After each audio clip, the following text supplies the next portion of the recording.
السلام علیکم ورحمۃ اللہ۔ کیسے ہیں آپ سب حضرات؟ میں ہوں محمد انصار فرقانی اور آپ دیکھ رہے ہیں آپ کا اپنا پیارا چینل 10 منٹ کی مجلس۔ آئیے آج کی مجلس کا آغاز کرتے ہیں۔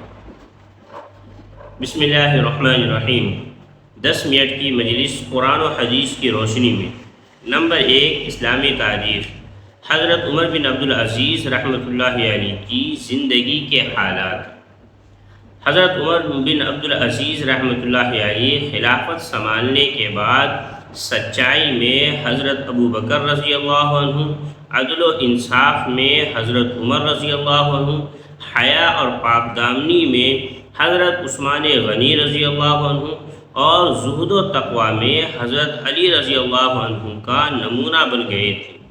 انہوں نے اپنی خلافت کو خلافت راشدہ کے طور پر سادہ اور سنت کے مطابق بنا دیا تھا۔ اپنی جاگیر بیت المال کو واپس کر دی، بیوی کا زیور بیت المال میں داخل کر دیا۔ انہوں نے ایسی سادہ زندگی گزاری جس کی مثال بادشاہوں میں تو کیا، فقیروں میں بھی ملنا مشکل ہے۔ لباس میں ایسی کمی کہ بعض اوقات کرتا سوکھنے کے انتظار میں جمعہ میں دیر ہو جاتی تھی۔ ان کے گھر کا یہ حال تھا کہ ایک مرتبہ اپنی بچیوں سے ملنے گئے تو دیکھا کہ جو بچی ان سے بات کرنے آتی ہے وہ منہ پر ہاتھ رکھ لیتی ہے۔ وجہ معلوم کی تو پتہ چلا کہ ان بچیوں نے آج صرف دال اور پیاز کھائی ہے۔ حضرت عمر بن عبدالعزیز رحمۃ اللہ علیہ رونے لگے اور فرمایا، کیا تم اس بات پر راضی ہو کہ تم اچھے اچھے کھانے کھاؤ اور تمہارا باپ جہنم میں جائے؟ یہ سن کر وہ بچیاں بھی رو پڑی۔ حضرت عمر بن عبدالعزیز رحمۃ اللہ علیہ اپنے زمانے میں سب سے بڑی سلطنت کے مالک ہونے کے باوجود خود ان کے پاس ذاتی پیسہ اتنا نہ تھا کہ وہ حج کر سکے۔ نمبر 2، حضور صلی اللہ علیہ وسلم کا معجزہ، عمر بھر درد سے شفا پانا۔ حضرت صاحب رضی اللہ عنہ کہتے ہیں کہ میرے بدن میں درد کی شکایت تھی تو مجھ کو میری خالہ آپ صلی اللہ علیہ وسلم کی خدمت میں لے گئی۔ آپ صلی اللہ علیہ وسلم نے میرے لیے برکت کی دعا فرما دی۔ راوی کہتے ہیں میں نے صاحب کو 94 سال کی عمر میں بالکل اچھا دیکھا۔ وہ کہتے تھے مجھے جو کچھ فیض پہنچا ہے وہ آپ صلی اللہ علیہ وسلم کی دعا کی برکت ہے۔ نمبر 3، ایک فرض کے بارے میں، صلہ رحمی کرنا۔ قرآن میں اللہ تعالیٰ فرماتا ہے جو لوگ اللہ کے عہد کو توڑتے ہیں اس کو مضبوط کر لینے کے بعد اور ان تعلقات کو توڑتے ہیں جن کے جوڑنے کا اللہ تعالیٰ نے حکم دیا ہے اور زمین میں فساد مچاتے ہیں، یہی لوگ نقصان اٹھانے والے ہیں۔ فائدہ، رشتے ناطے اور تعلقات کو برقرار رکھنا اور اس کو ختم نہ کرنا بہت ضروری ہے۔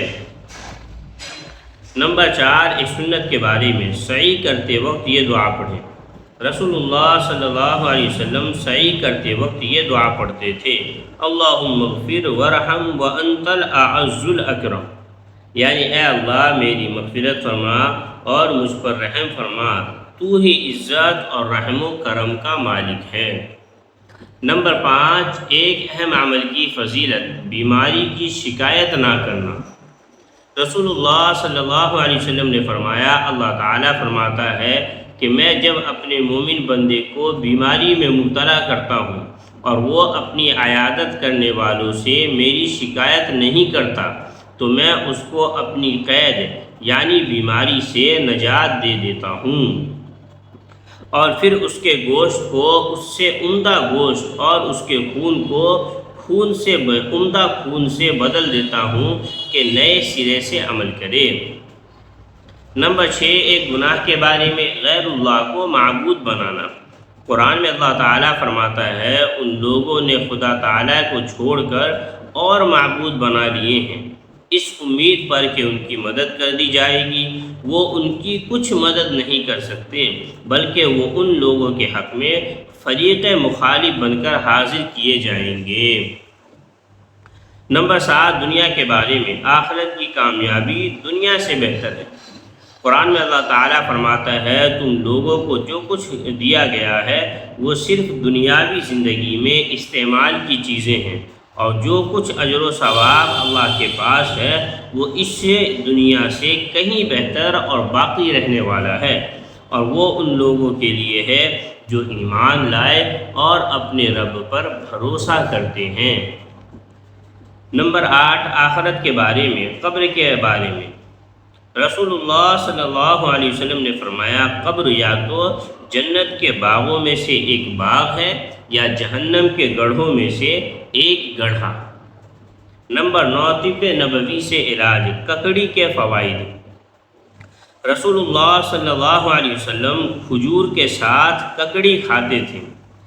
علامہ ابن قیم رحمۃ اللہ علیہ فرماتے ہیں کہ یہ معدے کی گرمی کو بجھاتی ہے اور مثانے کے درد کو ختم کرتی ہے۔ نمبر 10، نبی صلی اللہ علیہ وسلم کی نصیحت۔ رسول اللہ صلی اللہ علیہ وسلم نے فرمایا کنجوسی سے بچو، کیونکہ تم سے پہلی قومیں اسی کنجوسی کی وجہ سے تباہ ہو گئی۔ اللہ تعالیٰ سے دعا کرے کہ اللہ تعالیٰ ہم سب کو کنجوسی سے بچنے کی توفیق دے اور زیادہ سے زیادہ نیک اعمال کرنے کی، زہد و قناعت اختیار کرنے کی، اور رشتہ داری کو مضبوطی سے تھام کر چلنے کی توفیق نصیب فرمائے۔ آج کے لیے بس اتنا ہی۔